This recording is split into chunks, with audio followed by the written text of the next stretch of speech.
Canada की economy तो बहुत छोटी है, वो नहीं सस्टेन कर पाएगी। आज वो अगर सोच रहे हैं कि हम टिट फॉर टैट करेंगे और अमेरिका से मुकाबला करेंगे, तो कनाडा की इकॉनमी तो भारत से भी छोटी है। कनाडा ज़्यादा देर ये बर्दाश्त नहीं कर पाएगा। पर उससे मार्केट भी तो हिल गई। मार्केट का मैं आपको ये बताऊँ, आज कनाडा का फ्रूट्स और वेजिटेबल्स और जो खाद्य पदार्थ आने जो ये महंगे हो जाएंगे अमेरिका में, तो हमारे किसानों के यहाँ पे सस्ते हो जाएंगे, हम उनसे लेना शुरू कर देंगे। बट एक तो व्हाइट हाउस ने ये कह दिया है रिसेशन की पॉसिबिलिटीज हो सकती हैं। उन्होंने चीज ये नहीं कहा कि पॉसिबिलिटी हो सकती है, उन्होंने कहा हम ये गारंटी नहीं देते कि रूल आउट नहीं कर जी। पर ये शॉर्ट टर्म संबंधों में भारत के साथ कोई फर्क नहीं पड़ेगा। भारत को इतना बड़ा नुकसान नहीं होगा, मैं समझता हूँ। और इतने तो भारत आजकल बाहर के अपने दूसरे देशों को ही बांट देता है। प्रोग्राम में आपका स्वागत है। मैं हूँ सुखपाल सिंह धनोआ और मेरे साथ हैं पॉलिटिकल एनालिस्ट जसदीप सिंह जैसी जी, स्वागत है आपका।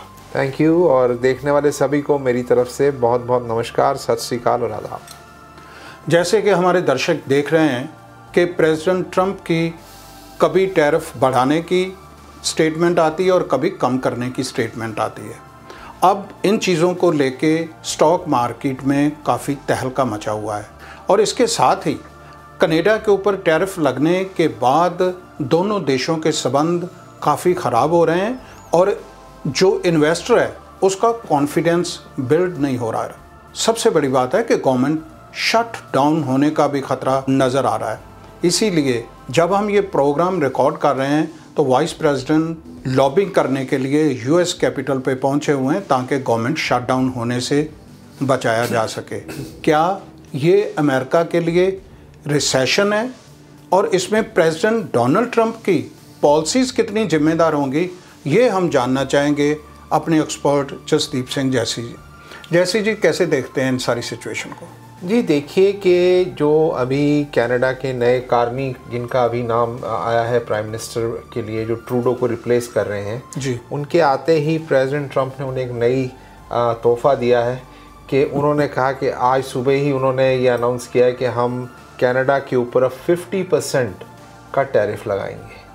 और ये टैरिफ इसलिए बढ़ाया गया है कि एक तो कनाडा पे और प्रेशर डालने के लिए, और दूसरा जो आज उन्होंने डिस्क्लोज़ किया है कि जो अमेरिका के जो डेयरी प्रोडक्ट्स हैं, जो अमेरिका का दूध और चीज़ और अमेरिका की बहुत बड़ी डेयरी इंडस्ट्री है, इसके ऊपर कनाडा ने 250% का टैरिफ लगाया हुआ है। आज से नहीं, सालों से। तो ये चीज़ें जो है ये बराबर करने की कोशिश की जा रही है प्रेसिडेंट ट्रंप से। और कनाडा की इकॉनमी तो बहुत छोटी है, वो नहीं सस्टेन कर पाएगी। आज वो अगर सोच रहे हैं कि हम टिट फॉर टैट करेंगे और अमेरिका से मुकाबला करेंगे, तो कनाडा की इकॉनमी तो भारत से भी छोटी है। और वो अगर जिस एग्रेसिवनेस आज प्रेसिडेंट ट्रंप ने दोबारा दिखाई है 50% टैरिफ कनाडा पे, वो कनाडा ज़्यादा देर ये बर्दाश्त नहीं कर पाएगा। पर उससे मार्केट भी तो हिल गई। मार्केट का मैं आपको ये बताऊं कि टैरिफ की जो गेम है, ये कई सालों से बंद हो गई थी। ग्लोबल ट्रेड, ग्लोबल विलेज और फ्री ट्रेड एग्रीमेंट्स, और ये जो शुरू हुए थे ये वर्ल्ड वॉर के बाद में, जो ये 60s और 70s में फ्री ट्रेड और टैरिफ ख़त्म कर दिए गए थे, इसमें अमेरिका को सबसे ज़्यादा नुकसान हुआ था। बाकी देशों के लिए ये बहुत फ़ायदेमंद था, यूरोप के लिए, कनाडा, मैक्सिको, और अमेरिका इसका विक्टिम बनता गया, जिसकी वजह से अमेरिका से फैक्ट्रीज चली गई, जिसकी वजह से अमेरिका से मैन्युफैक्चरिंग ख़त्म हो गई। आज हर चीज़ जो है अमेरिका के बाहर बनती है, अमेरिका को अब बाहर से चीज़ें मंगानी पड़ती हैं। और यहाँ की इकॉनमी जो थी वो मैन्युफैक्चरिंग जो एक सोसाइटी थी, वो पूरी तरह ख़त्म हो चुकी थी। अब ये बहुत बड़ा एक बदलाव आ रहा है अमेरिका में, जिसको कि टैरिफ्स लगा के वापस अमेरिका की यहाँ पे मैन्युफैक्चरिंग और America production, make in USA, इसे वापस लाया जा रहा है। और ये इनिशियल स्टेजेस में, हाँ, ये बहुत बड़ा बदलाव है। जब भी कोई चेंज आता है तो मार्केट्स वॉलेटाइल होती हैं। जो वॉल स्ट्रीट पे जो पैसा लगाते हैं वो सबसे पहले, जैसे कहते हैं ना, वो भागते हैं जब कुछ भी जरा सा होता है। तो अभी अब वो देखने को मिल रहा है कि लोगों अभी अनसर्टनिटी है, लोग अपना पैसा बचाना। तो आप क्या समझते हैं, ये टेम्परेरी है? और ये प्रेसिडेंट ट्रंप ने भी कहा है। उनसे ये सवाल पूछा गया एयरफोर्स वन पे, जब वो मारा-लागो से वापस आ रहे थे संडे को, और जब मरिया बार्टिरोमो के साथ उनका इंटरव्यू आया संडे सुबह, उसमें उनसे पूछा गया कि क्या अमेरिका रिसेशन में जा सकता है। तो उन्होंने इसका बिल्कुल नहीं कहा कि नहीं, जैसे बाइडन और पहले जो प्रेसिडेंट जो थे वो हमेशा ही भले रिसेशन आया होता था तो भी वो कहते थे कि रिसेशन नहीं आया। आज प्रेसिडेंट ट्रंप ने जो इकॉनमी इनको विरासत में मिली है बाइडन से, वो एक बहुत ही कमज़ोर इकॉनमी आई है। और बाइडन ने इन्फ्लेशन आप देखिए कितनी बड़ी हुई थी और कहाँ हमारी आज अमेरिका की चीज़ें थी, कहाँ कीमतें थी, लेकिन बाइडन उसे भी अच्छी ही इकॉनमी कहते रहे।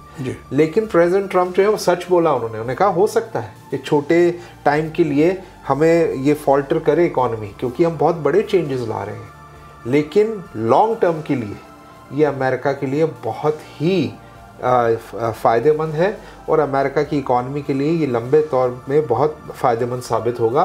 क्योंकि इससे आप देखिए, एक तो ड्रिलिंग शुरू हो गई है ऑलरेडी, अब पेट्रोल पंप पे हमें दिख रहे हैं तेल की कीमतें गिरती हैं, इन्फ्लेशन ने नीचे जाना है। उसके बाद यहाँ पे मैन्युफैक्चरिंग वापस आ रही है। आज बड़े बड़े जो कंपनियाँ हैं, आज ताइवान की जो लार्जेस्ट, दुनिया की सबसे बड़ी चिप मेकिंग कंपनी जो है, वो यहाँ आके अमेरिका में उन्होंने $200 बिलियन की इन्वेस्टमेंट करके उन्होंने कहा कि हम चिप्स ऑफ अमेरिका में बनाएंगे, ठीक है ना, क्योंकि वो भी टैरिफ से डरे हैं। आज कनाडा की जो ऑटोमोबाइल इंडस्ट्री है, हमारी कंपनियां हैं शेवरले और फोर्ड, जिन्होंने ये कनाडा में जाके गाड़ियां बनाना शुरू कर दी थी, उन्होंने अनाउंस कर दिया कि हम अपनी प्लांट्स जो हैं डिट्रॉइट में वापस मूव कर रहे हैं। आज जनरल मिल्स है जो कि सीरियल्स और खाद्य पदार्थ बनाते हैं, उन्होंने भी कहा है कि हम अपनी प्लांट्स अमेरिका में मूव कर रहे हैं टैरिफ से बचने के लिए। तो ये जो है, हाँ, शुरू में थोड़ा सा अनसर्टेनिटी होएगी, पर ये लॉन्ग टर्म के लिए अमेरिका के लिए बहुत ही फ़ायदेमंद चीज़ है। टैरिफ से जो एक्स्ट्रा इनकम आएगी, चीज़ें ऑफसेट होंगी जी। आज कनाडा के ऊपर जो ये टैरिफ्स लगे हैं, आज कनाडा का फ्रूट्स और वेजिटेबल्स और जो खाद्य पदार्थ आने जो ये महंगे हो जाएंगे अमेरिका में, तो हमारे किसानों के यहाँ पे सस्ते हो जाएंगे, हम उनसे लेना शुरू कर देंगे। तो इससे अमेरिका की जो फार्मिंग इंडस्ट्री है उसको बहुत बड़ा बूस्ट मिल रहा है। बट एक तो वाइट हाउस ने ये कह दिया है आज की प्रेस ब्रीफिंग में, जब हम ये रिकॉर्ड कर रहे हैं तो अभी ताज़ा अपडेट है कि रिसेशन की पॉसिबिलिटीज हो सकती हैं। दूसरी चीज़, ये नहीं कहा कि पॉसिबिलिटी हो सकती है, उन्होंने कहा हम ये गारंटी नहीं देते कि रूल आउट नहीं किया, रूल आउट नहीं कर जी, पर ये शॉर्ट टर्म है। जैसे पिछले दिनों में प्रेसिडेंट ट्रंप ने कहा था कि भारत अपने टैक्स रेट कम करने के लिए राजी हो गया है, बट अभी भारत का ये रिएक्शन आया कि हमने ये बात नहीं की है। तो इसमें क्या फ़र्क पड़ेगा? देखिए, संबंधों में भारत के साथ कोई फ़र्क नहीं पड़ेगा। अभी आप देख रहे हैं तुलसी गैबर्ट भारत जा रही हैं, जो कि बहुत ही इंपॉर्टेंट ट्रिप है, और सिक्योरिटी जो रायसेना सिक्योरिटी कन्वेंशन हो रही है उसमें जा रही हैं, राइट। और ये अमेरिका का सिग्नल है कि भारत के साथ उनके अच्छे संबंध हैं। हाँ, ये बात ज़रूर है कि जहाँ ट्रेड का सवाल है वहाँ पे अब रेसिप्रोकल टैरिफ्स होने जा रहे हैं, और उसमें भारत को इतना नुकसान नहीं है, क्योंकि भारत अमेरिका से बहुत कम चीज़ें खरीदता है। चीज़ें अमेरिका भारत से ज़्यादा ले रहा है इस वक्त। आईटी जो है वो सारा बहुत बड़ा एक चंक भारत का जो एक्सपोर्ट होता है वो अमेरिका में आता है, लेकिन भारत अमेरिका से कुछ ज़्यादा नहीं, कुछ ज़्यादा फ़र्क नहीं पड़ेगा। तो अगर भारत अपना टैरिफ कम भी कर दे, बिल्कुल अमेरिका के साथ बायलैटरल ट्रेड रखने के लिए अच्छा, अगर वो कम भी कर देते हैं तो भारत को इतना बड़ा नुकसान नहीं होगा। मैं समझता हूँ कि साल का कोई 100-200 मिलियन का, इससे ज़्यादा को नहीं होना उन्हें, और इतने तो भारत आजकल बाहर के अपने दूसरे देशों को ही बांट देता है। एक पुल बनाना उसी में लगा देते, तो ये भारत के लिए बहुत छोटा एक अमाउंट है, पर अमेरिका के लिए बहुत बड़ी चीज़ है। इंडो यूएस रिलेशन को लेके एक और चीज़ मैं आपसे पूछनी चाहूँगा कि जैसे अभी रशिया से हथियार खरीदे हैं भारत ने, और उसमें अमेरिका का रिएक्शन आया कि वो वहाँ से खरीदने की बजाय हमसे खरीदें, हाउ यू सी दिस?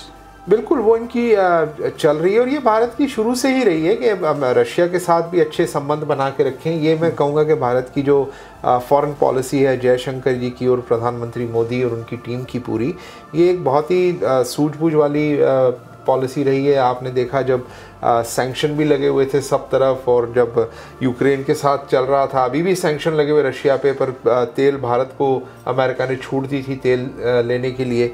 हाँ, अब उसमें थोड़ी सख्ती होगी प्रेसिडेंट ट्रंप के आने के साथ, लेकिन जो प्रधानमंत्री मोदी की जो लास्ट विजिट हमने देखी है उसमें उन्होंने बहुत ही एक बैलेंसिंग एक्ट किया कि उन्होंने कोई ऐसी बात नहीं कही या करी जिससे प्रेसिडेंट ट्रंप के कुछ तेवर बिगड़ते या ज़ेलेंस्की के साथ जो हुआ वैसे कोई हालात होते, और बहुत ही मैं समझता हूँ सूझबूझ के साथ भारत ने इसे हैंडल किया। और ये जो भारत अमेरिका से भी ले रहा है वेपन्स, आपने पीछे सुना F-35 की डील की भी बातें हुई हैं और भी बातें हुई हैं, और तुलसी गैबर्ट का भारत जाना इसी चीज़ों को अब आगे इस तरफ लेके आएगा। और ये जो अभी अमेरिका है, ये इसमें एक नई जो आप देख रहे हैं कि रशिया के साथ भी अमेरिका के जो रिलेशनशिप है वो अच्छे होते जा रहे हैं। मैं क्विक रिएक्शन चाहूँगा आपका दो चीज़ों पे।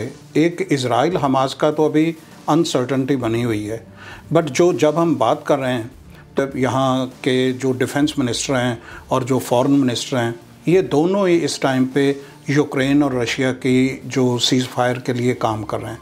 तो इसके बारे में आप क्या कहेंगे? बिल्कुल, जैसे कि आपने देखा कि जब ज़ेलेंस्की के साथ जो वाइट हाउस में हुआ था, उसके 2-3 दिन के अंदर ही उन्होंने एक चिट्ठी लिख दी थी राष्ट्रपति ट्रंप को, जिसमें उन्होंने माफ़ी भी मांगी और कहा जब भी और जहाँ भी और जैसे भी आप चाहें मैं मिलने को तैयार हूँ। और उसके बाद अब इसे इन्होंने नेक्स्ट लेवल पे कर दिया कि सऊदी अरेबिया को बीच में इन्वॉल्व किया गया है। और बहुत ही क्लोज मेरे हिसाब से अब ये पीस टॉक हो गई है। वो मिनरल्स की डील तो है, वो तो रहेगी, वो तो कभी भी साइन हो जाएगी, पर प्रेसिडेंट ट्रंप पहले अब सीज़ फायर और पीस की डील को ले आए हैं, मिनरल डील साइन करने से पहले। और वो जो चीज़ यही यूक्रेन चाहता था? नहीं, ये यूक्रेन तो सिक्योरिटी चाहता था। यूक्रेन चाहता था कि आप हमें ये कहें कि हमारी फ़ौजें वहाँ होंगी या हम वहाँ पे आके, वो अमेरिका कोई गारंटी नहीं दे रहा। और ये जो है, ये पीस जो होने जा रहा है वो अमेरिका के बगैर नहीं होगा, अमेरिका इज़ अ पार्ट। पर बजाय वो ज़ेलेंस्की को वापस अमेरिका में बुलाने के, उन्होंने उन्हें कहा है कि हम सऊदी अरेबिया में आपसे मिलेंगे। और इसको थोड़ा उन्होंने और बड़ा कर दिया है दायरे में, ताकि यूरोप पे भी इसका असर पड़े कि अब मिडल ईस्ट का जो टॉप कंट्री सऊदी अरेबिया, वो भी अब इस डील में अमेरिका के साथ है। तो ये एक बहुत बड़ा सिग्नल जा रहा है दुनिया को कि ज़ेलेंस्की अब वहाँ मिलेंगे और वहाँ पे ये पीस डील, मुझे लगता है कि ऑलमोस्ट ये बहुत ही फाइनल स्टेजेस में है और सऊदी अरेबिया से हमें बहुत ही पॉजिटिव खबर आएगी।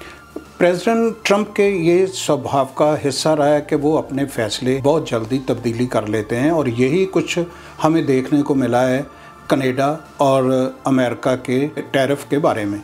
और इससे चाहे मार्केट एक बार हिली हुई है, बट जैसे हमारे एक्सपर्ट बता रहे हैं कि आने वाले दिनों में ये मार्केट स्टेबल भी हो सकती है और अमेरिका की इकॉनमी जो है वो शायद थोड़ी स्टेबल हो जाए।